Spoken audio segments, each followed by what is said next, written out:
Ngayong araw nagtapos ang Cooperation Afloat Readiness and Training o CARAT sa pagitan ng mga Pilipino at Amerikanong marino. Naniniwala raw ang US Navy na walang magbabago sa relasyon ng Pilipinas at Amerika sa pagpasok ng susunod na administrasyon.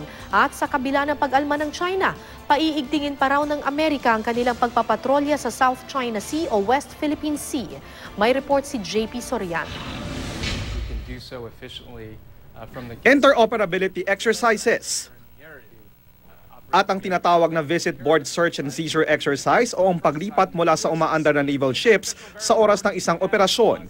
Ilan lamang ang mga ito sa naval at maritime skills na ibinahagi ng US Navy sa Philippine Navy na bahagi ng taunang bilateral exercises ng Amerika at Pilipinas na tinawag na Cooperation Afloat Readiness and Training o CARAT 2016. 5 araw na nagsanay ang mga miyembro ng US Navy at Philippine Navy sa iba't ibang bahagi ng Olongapo City, Palawan at ilang bahagi ng Luzon at Sulu Sea. Lumahok dito ang 2 barko ng Pilipinas at 3 barko ng Amerika. Matapos ang CARAT exercises, inilibot ang GMA News sa loob ng BRP Gregorio del Pilar. Ipinakita rin ang mga pinagmamalaking gamit nito gaya ng Augusta Westland Helicopter, integrated sensors ng barko at mga naglalakihang armas na ginamit din sa gunnery exercises.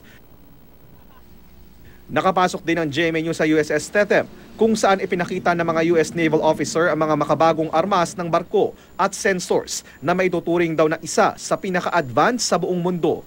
Bukod sa Enhanced Defense Cooperation Agreement o EDCA, mas pinalakas pa raw ng CARAT 2016 ang matibay na alyansa ng Amerika at Pilipinas. Ito ay sa gitna ng patuloy na pag-angkin ng China sa halos buong South China Sea, kabilang na ang mga reef na nasa loob ng Exclusive Economic Zone o EEZ ng Pilipinas. Ayon sa US Navy, patuloy raw na paigtingin ng Amerika ang kanilang pagpapatrolya sa West Philippine Sea at South China Sea. Wala raw magbabago rito. The United States has had a persistent and continuous presence in the Western Pacific as a Pacific nation ourselves for over 70 years. That presence has never wavered. It has only been, just like I said, persistent and sustained. And I would expect it to be just that in the future. We go for the operational and tactical. We'll just wait for the orders.